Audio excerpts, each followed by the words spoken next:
What happens when you stop waiting for permission and finally back yourself? Welcome to this week's MarketPulse Pros and Pioneers, where this week I'm interviewing David Birchmore. David's on a mission to help 1,000 people leave the jobs they hate and build lives that they truly love. After 20 years in healthcare and working for others, he realised he wanted more time with his young children and the freedom to work on his own terms. Post-COVID, he took the leap and turned his long-standing interest in entrepreneurship into a full-time reality. David now runs Via Nova, a global consultancy that guides people through the transition from unfulfilling careers into thriving businesses. Alongside his consultancy, he also hosts a podcast where real people share their stories of change, showing that backing yourself really can work out. At his core, David is driven by a simple truth. He just loves helping people unlock a better future. David, big welcome to the show. I'm glad to have you on. Thanks ever so much for having me. A pleasure to be with you. And thank you for the amazing and lovely introduction. We do our best. But genuinely, so for a little bit of context for folks watching along, I joined your podcast and I've thoroughly enjoyed the conversation. So this is kind of the return trip for us. And I will pop the link for that podcast in the show notes below. So if you want to see my version of David interviewing me, if you're mad enough to want to listen to that story, then you're welcome to do so. So I want to rewind back, David, because for the longest time you were in healthcare. But what predated healthcare? What was David as a young man? What were your dreams and ambitions at that point? Okay, so I wanted to be a doctor from about the age of 4. I remember going round, and as people always ask, "Oh, what do you want to do when you grow up?" And I say, "Doctor." I don't really remember why or how that came around, but that was very much, and that was it for the longest time. I don't think I ever wanted to do anything else. I remember, and I've spoken about this before on various channels, giving CPR to a giant pink panther teddy I had, and that was it. I was going to be a doctor. That was it. Age 16, I was away at boarding school, and I went on a pre-medical degree day, basically, for Nottingham University to sell medics, their course. And it was great. There's lots of blood, lots of guts and gore. Really enjoyed it. Wanted to be a doctor more than ever. And then it came to the academic bit, and they said, "Oh, so you need A's and A stars at GCSE and A's at A level." Okay. Dream shattered. I didn't have A's at GCSE, and I certainly wasn't going to get A's at A level. So that was it. That was the end of the dream. There were lots of tears, lots of weeks of worry. And then I decided to use a career test that we'd looked at some point at school. And I found radiotherapy, so the treatment of people with cancer. And I thought, great, it still gets me into the medical world and allows me to help people, which, as you've already alluded to, is really the very core of everything. So that's what I did. So I ended up at university. So actually healthcare is all I ever really knew, apart from working in Wetherspoons. The day I turned 18, I started my first shift in Wetherspoons and lasted about 3.5 years. Dare I say, the best job I ever had. I loved it. I had such a good time. But I think you've already kind of gotten to the crux of this episode, and it's the point of your business. It's the conversations that we've had. Is that at an early age you'd already identified not just the career path that you wanted to go into, but why you wanted to do it. You already kind of knew that yourself, right? Which is really unusual for a lot of people. People figure that out until they're old and they've lost all their hair, which is where I'm at, right? Like to be fair, I was quite young when I lost my hair, but I think I wish more people could see that, because that kind of self-awareness is really important for. Yeah, absolutely. Happy, right? And I think I have always known deep down. I've obviously had lots of different careers, lots of paths. I've been very fortunate to have a great career across the years. And I think knowing what I wanted to do has both been a help and a hindrance. Because when I realized I couldn't be a doctor, that really did throw me. It really did stall me. And I think fortunately never quite recovered from it in many respects. Although I look back now and realize actually I wouldn't want to be a doctor. Not with all the rubbish that's going on. And love the NHS, love all the people that work in it. But I clearly have a role in helping people escape it now, because it isn't satisfactory. So I think I was young when I knew that I wanted to help people. And it has taken me probably till now really to kind of mold that and shape it. But the whole 20, 25 years of my career has molded that and shaped it and allowed me to define what I want. I grew up in a vicarage. At the age of 7, I remember homeless people, desperate people who were sad, who'd been given bad news, who'd had problems knocking on our door. We lived in a very deprived area in Essex, and my dad was a vicar, and he was there to help and support people. And I think that rubbed off. Both of my parents were there helping people. And even when my dad wasn't there, and I can remember one chap in particular, a real homeless guy, smelly, dirty, very sad life, would come and sit in our kitchen, and my mum would just talk to him. So I think that's really where that deep down need and desire and want to help people actually stems from. That's amazing. What an interesting story. And I guess that helps make you aware of empathy and compassion and all the things that are necessary for helping people.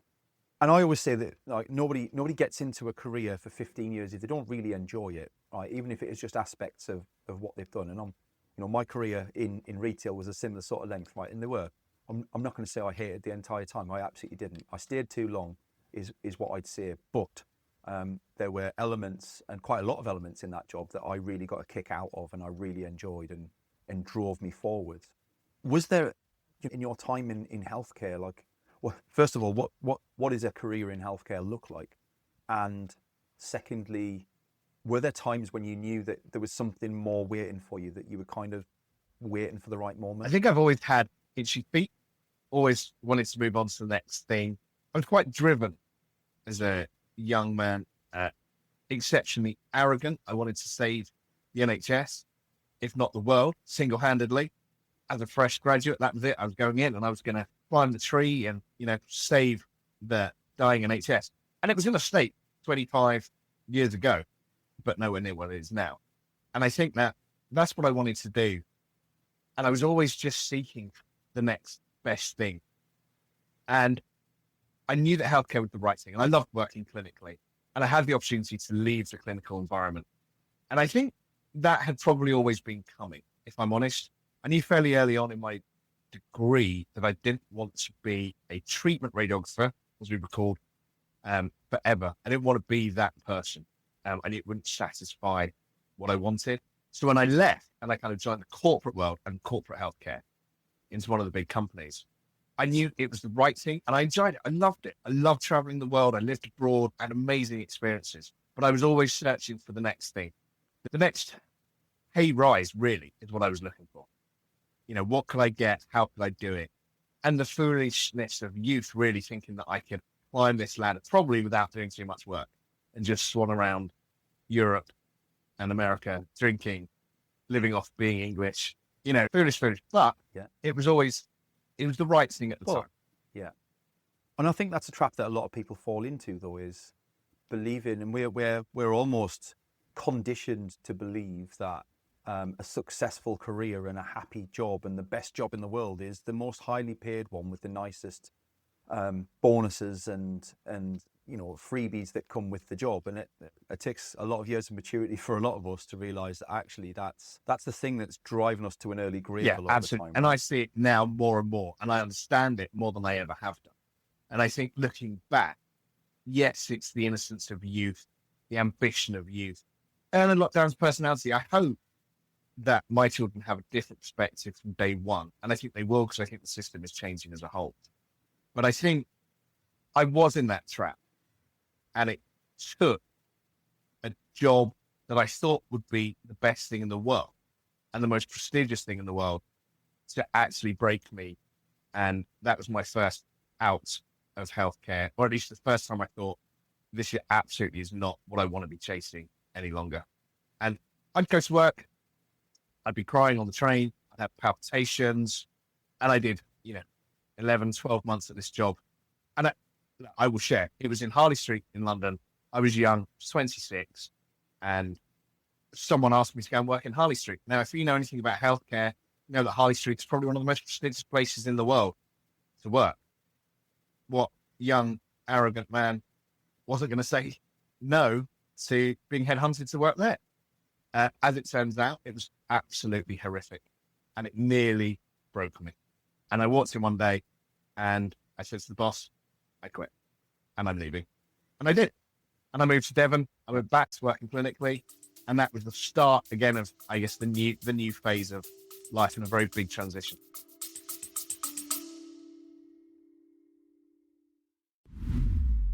Special shout out in today's episode for our charity partners, ADHD Liberty, led by Sarah Templeton, who are part of the fight to prevent the school to prison pipeline for ADHD and neurodiverse individuals. If you'd like to find out more, you can visit them. The show links are in the notes below, and I would encourage you to go along and have a look and educate yourself on their fight. It's an incredibly important cause, and we're super proud to have them as charity partners for the MarketPulse Pros and Pioneers podcast. Thank you. Enjoy the rest of your episode. You know, like a lot of people will give certain employers a tough time of things, right? But I'm a big believer that, yes, there are some toxic workplaces to work in and some work cultures that are outdated and need updating to 2025 model. But I actually think that for a lot of people, they're in the wrong culture for them. They believe that they're a specific sort of person and that they can deal with that environment, and actually find out that they can't, and therefore it becomes toxic for them, not necessarily for everyone, but for them. And I think that's the bit that we need to help people understand a bit better is, what is it about, you know, it's less about the prestigious nature of the job or the role or the title or the money that comes with it. It's about how much time are you going to get to spend each day doing the sorts of things that make you truly happy? And is it going to give you enough time doing that to balance out the stuff that won't be so fulfilling? But to your point, you've alluded there, you kind of started on this path to then bring yourself closer to the things that you enjoy doing again, and move back towards that more simple way of doing things. It's not right for you. It's not right for that individual. I think so many people are brought up and almost forced into a role because they think it's what they should be doing. You know, lots of people come from families that maybe are medics, maybe military, lawyers, you know, and they are forced almost down this path of a career. It's never what they want to do, but they feel like it's what they should do. And I think that's where problems start. Yeah. I talk about it having a career built on a fault line, because there's a crack and it will appear at some point. I don't necessarily think I was forced into being in the healthcare, but I think having known what I wanted to do, it forced me down a path that maybe I would have taken slightly differently if I'd not had that real burning desire to be a doctor at such a young age. I don't know. I can't say. But I think, there are so many people who are on a career path like that. And it's about finding what is right for that person. It is. And I think, I wish career guidance for young people lent itself to that, because I think we kind of condition young people to believe that they either need to be a really well-paid, high-earning professional of some sort, or they're going to be left collecting bins and working on cars. And I don't believe that there's any differentiation between the two. It's simply about what makes you happy. And we need people to be able to do all of those roles and more. We need to stop. It seems to be a very British thing, actually, and certainly a Western education system, where we belittle manual services and trades people and things, almost threats to young children who don't study. And I have a massive problem with that, because I have utmost respect. You know, when a plasterer gives me a quote that is eye-watering, I accept the quote generally, unless I think they're really trying to screw me, because I know that plastering is an art form. I've tried to plaster. I've done plastering in my first house. I was all right at it by the time I plastered the entire house from top to bottom. But would I want to do it again? Absolutely not. Could I do it as well as a plasterer? No chance. It takes years of skill, determination, but why do we threaten people? You know, if you don't study really hard, you're going to end up in a call center. Why is a call center a bad job? Absolutely. I know many people who started at the bottom in a call center and are now have their own call center company, who are CEOs, who are executive directors, who, and there are so many careers out there that we shun because they're seen as menial. But actually, highbrow jobs aren't always what they're cracked up to be either. So it's like, when are we going to wake Absolutely. up? And you know that I've spoken about it before, and I post about it quite a bit on LinkedIn.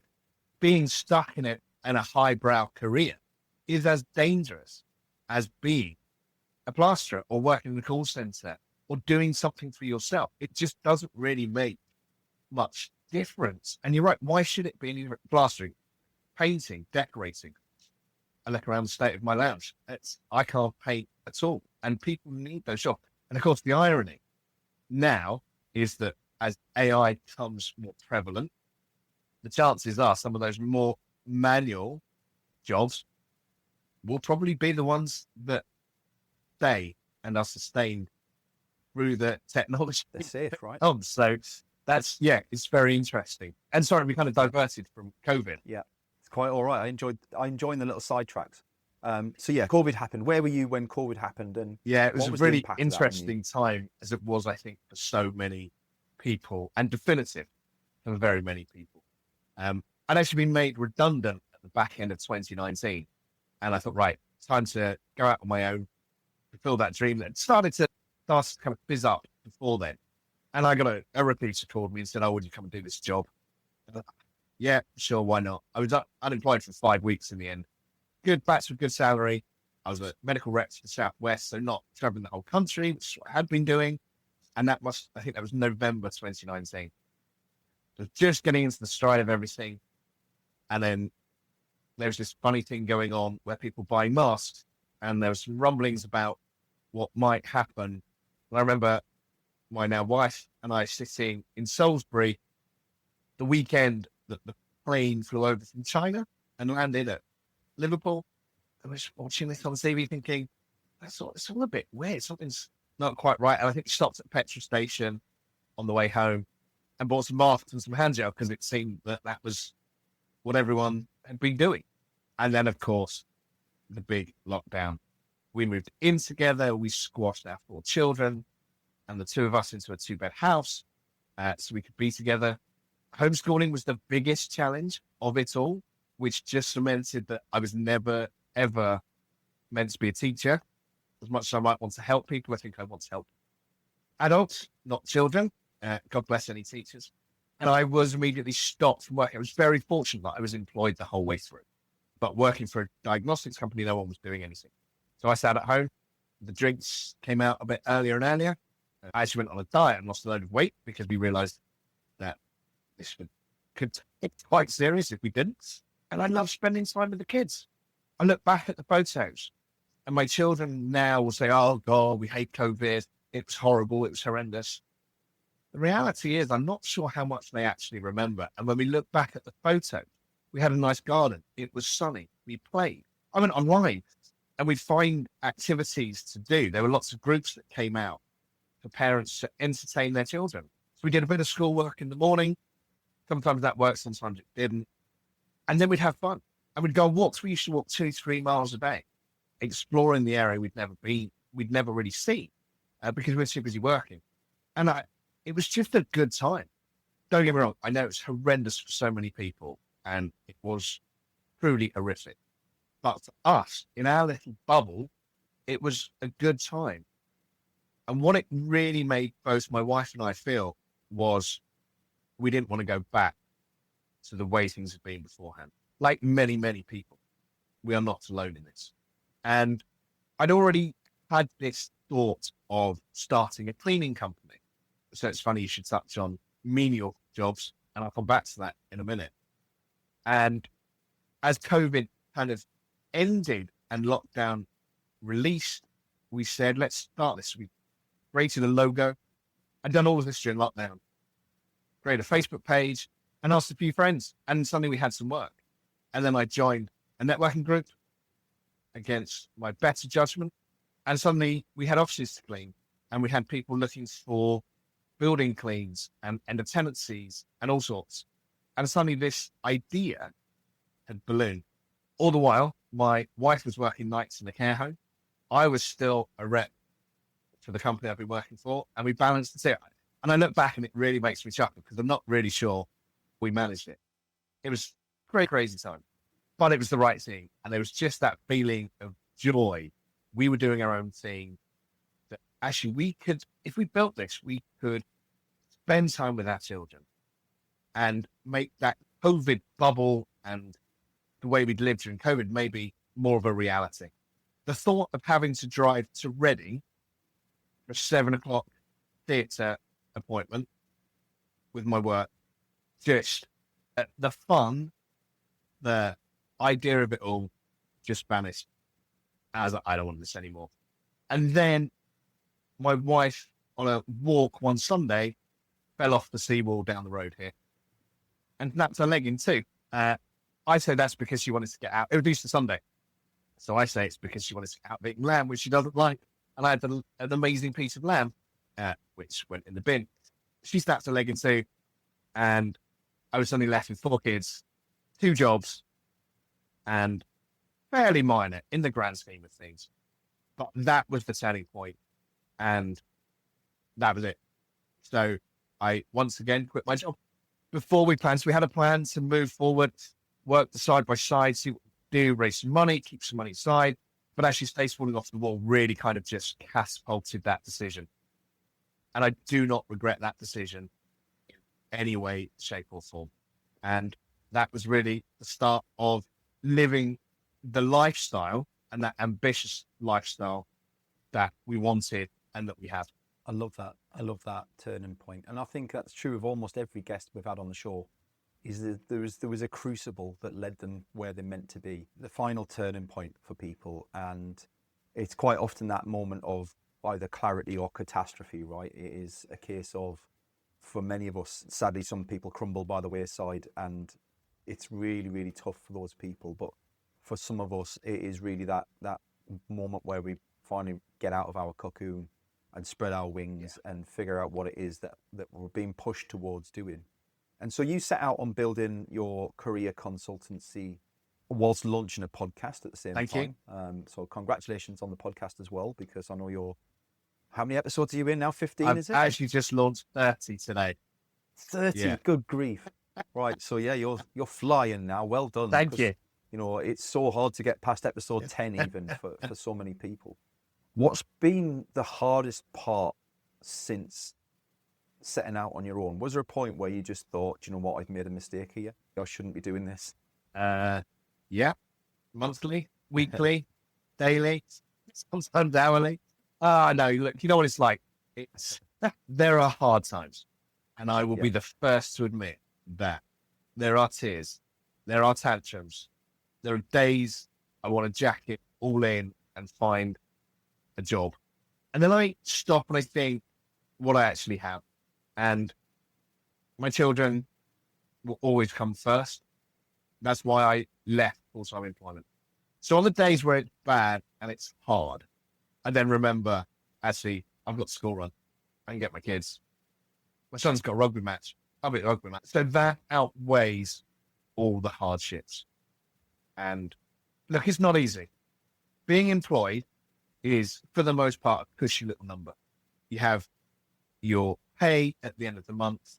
You're told what to do. You have a support team around you that when you need something, when you have an IT problem, you have someone to go to. When you have a finance problem, you have someone to go to.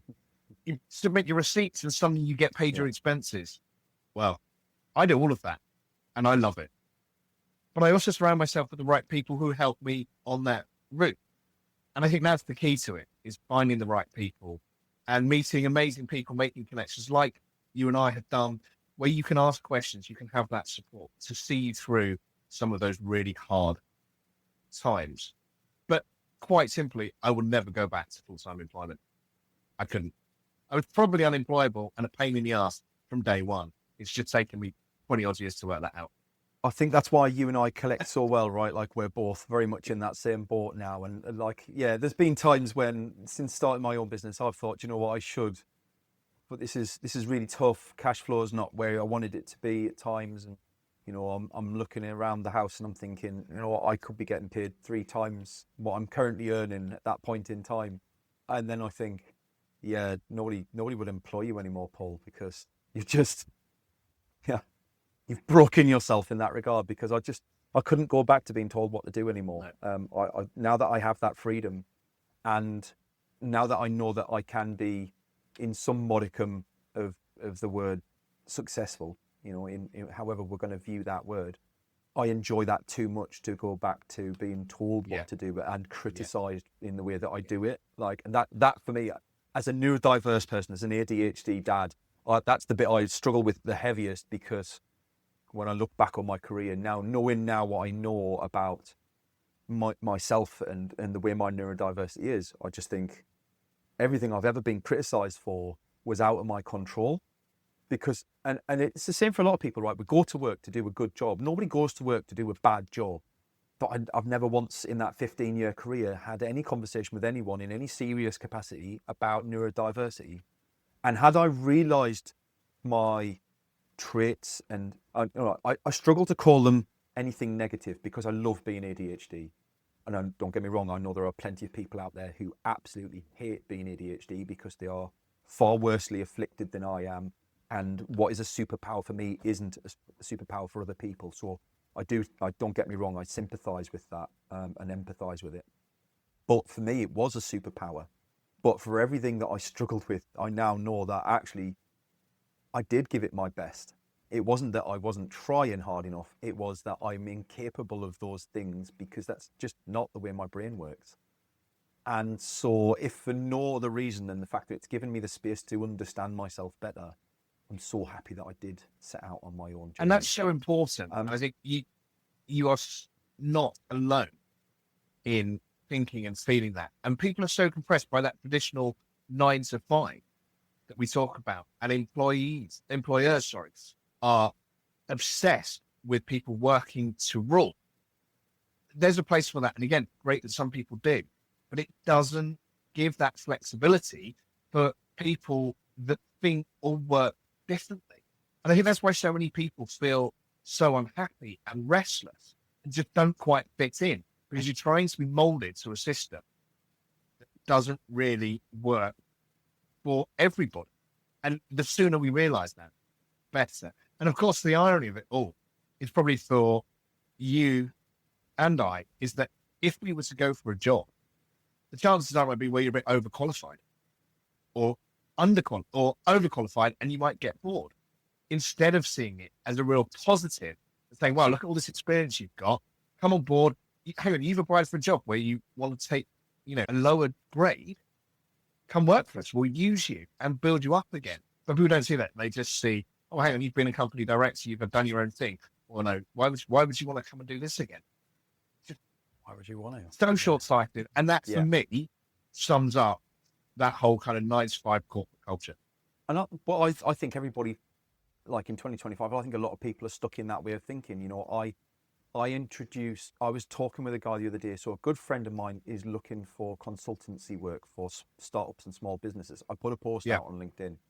He's a very good friend of mine. He doesn't want to be named publicly. He just wants to find a bit of quiet, private work that he can help people with, or for a couple of months to help, him in his situation as he is at the moment. And I was talking with a guy who was interested in his help, and he could not get his head around the idea that I was not benefiting commercially from helping my friend.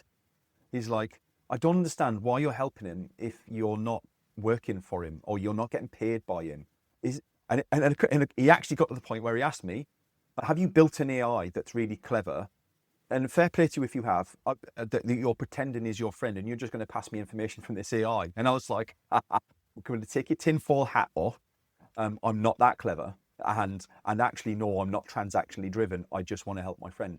But that attitude is not uncommon. That is not unusual. And we laugh about it. But how sad is it that that's the world that we live in now, that people assume that that's my motivation? Yeah. That aside, I want to bring us back a little bit on track. So you've got a podcast, 30 episodes in, called Get a Shift. Why start that? What was your purpose behind that, David? It was actually never in the initial plan with my business. I think I fell into it. What I realized fairly early on is that sharing people's stories is exceptionally powerful. Making real human connection is super powerful. And as you've just alluded to, getting away from that transactional feeling that so many people seem to have. So I started it. I, in true me style, just went headlong into it, created some imagery, read up how to do it, found a platform, and it said create 3 episodes before you get too far. So I did exactly that. And I linked with someone on LinkedIn, a GP who's doing some amazing research around watercress. And he was my first guest. And I guess it has just snowballed from there.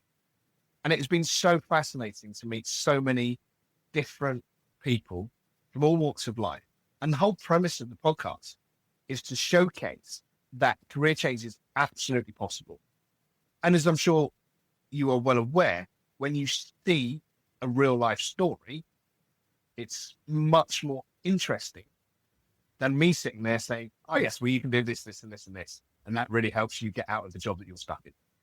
But when you see that people have done it from all walks of life, I've had that GP, I've had other GPs who've gone on to do other things because they don't feel they can work any longer in the NHS and the way it's functioning.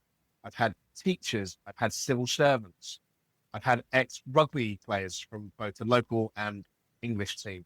It's just been a really fascinating journey. And it's been nice as well because I managed to speak to some of my friends, one of which, a guy called Ollie, we went to boarding school together. I've known him probably longer than I've known most people. And we shared a room for a very long time as well. And we've had very different careers. And he's done amazing things. He runs a marketing company. And he's worked with Liquid Guest. And he's just started his own company. But it's really fascinating to hear his story, having known him all those years, and to understand how people develop and change. And I hope that people watching it, and my subscribers are few and far between. I can't even claim my mum's one of them because I don't think she really understands what a podcast is. But if she could, she would. But those figures are growing. But actually, for me, it's not about that. It's about helping as many people as I can on my mission to help 1,000 people leave the jobs they hate. And if I can just help one person by sharing someone else's story, then that makes me happy. So episode 30 out today. Who knows? Will it grow? Will I get some money for it at some point? I don't know. And it was never in the plan. So it's never been my driving force. But I am loving meeting people and getting the opportunity to speak to these different people. And nor should it be part of your plan, David. I applaud that. If it happens, it happens. But money shouldn't be a motivator for most podcasts, unless you've got the connections and the money up front to be able to turn it into something super premium. Then for most of us, you've absolutely nailed it. And I'm gonna admit something here live, well, not live because we'll be recording for a couple of months ahead. But my mum is a follower of my podcast, so mum, hiya. Glad you're watching. I'm not going to lie. I forcefully signed her up in the beginning because I wanted some extra subscribers. But my mom does watch every week. She watches it after she's had her dinner on an evening. She's very lost sometimes by some of the conversations that we have, but she loves watching. Oh, it's nice. My mum watches my show. I like that. I pause, mum. So yeah, by all means, David, forcefully sign your mum up. You'll be very surprised how educated she gets about podcasts once she starts watching.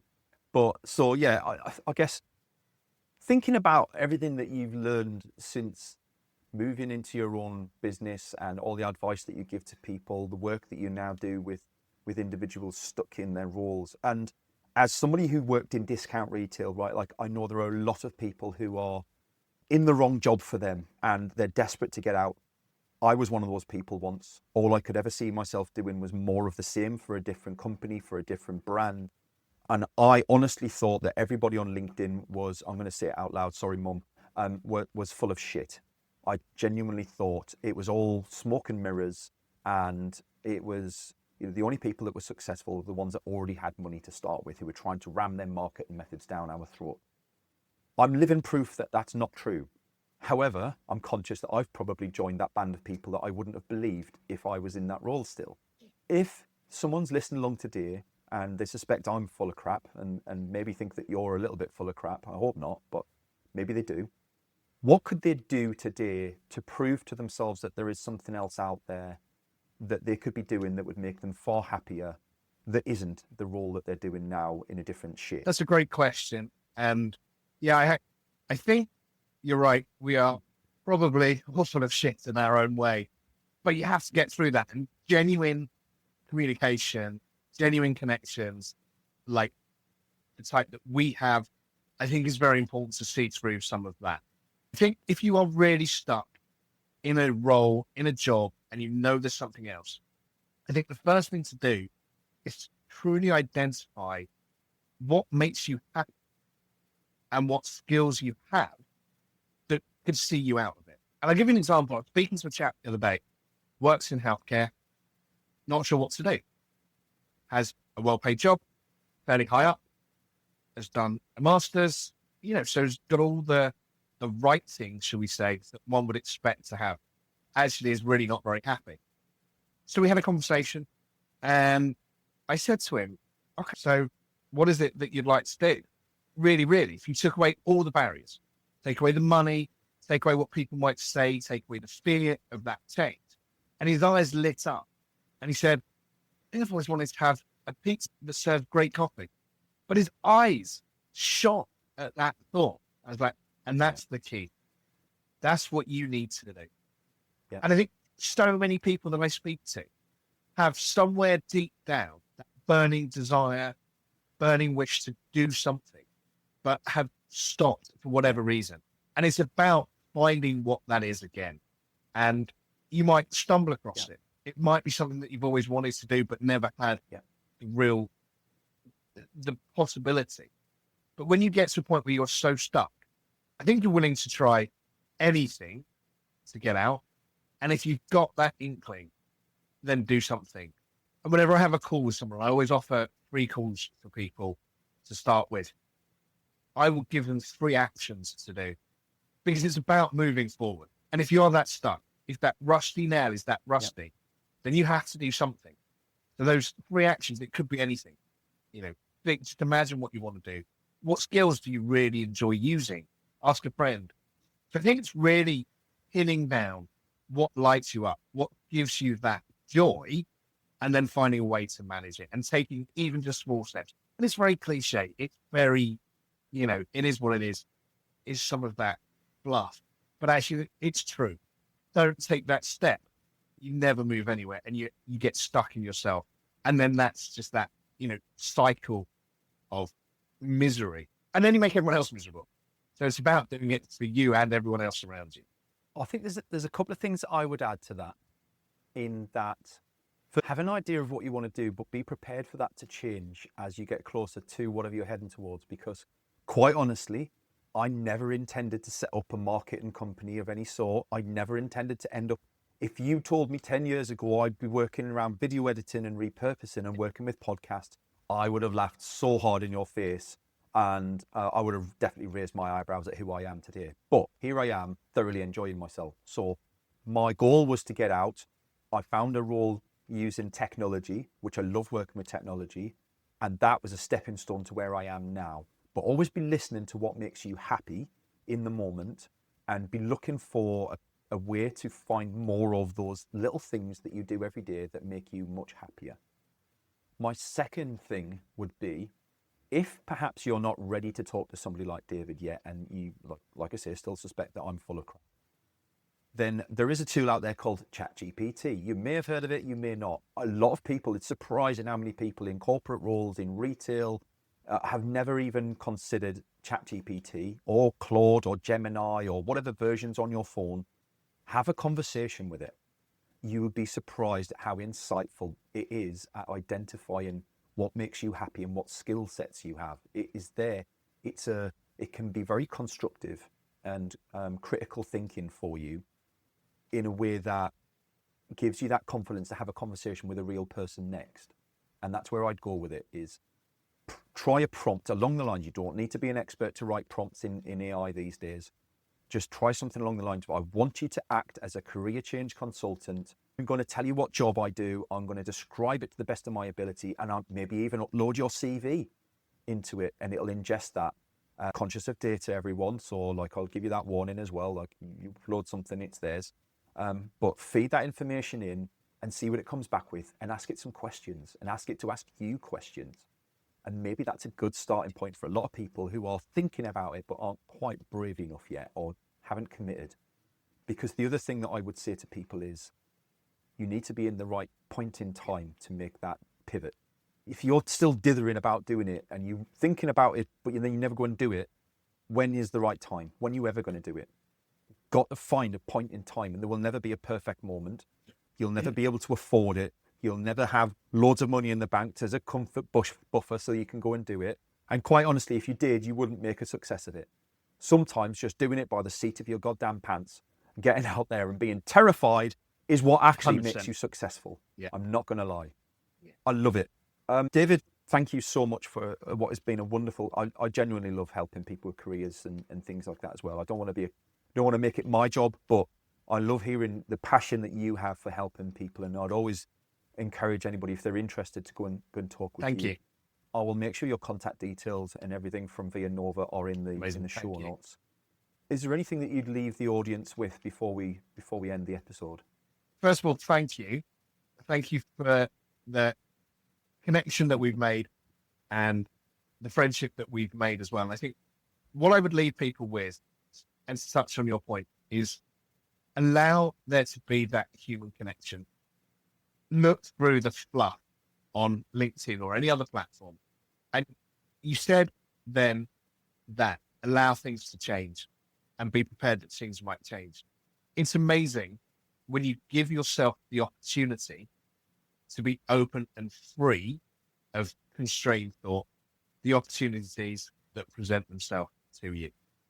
I never thought I'd be doing what I'm doing, much like yourself, but I let myself go. I just give myself permission to be free, as it were.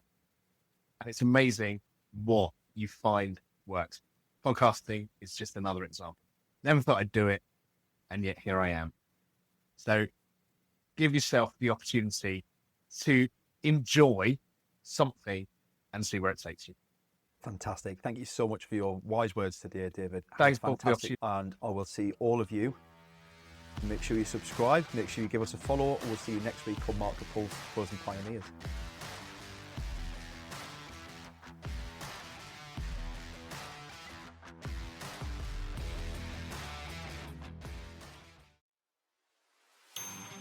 Thanks for joining us for today's show. I hope you enjoyed it. If you'd like to feature on a future show, or you've got some ideas for folks who would make a great guest, please drop us a line. Contact details are in the show notes, and I'd love to hear from you. Your host today was me, Paul Banks, founder at Javelin Content Management. Here at Javelin, we specialise in helping busy business owners just like you to repurpose video content, taking all the stress and tech problems away and turning your long-form video into literally hundreds of pieces of content without breaking the bank. We describe it as getting ideas out of your head into video and out to your socials. If you want to launch your personal brand, become the vendor of choice for your audience, or maximise your sales revenue impact, we'd love to hear from you. Join us next Wednesday for the next episode, and don't forget to subscribe and give us a review. Our podcast is only possible with your continued support.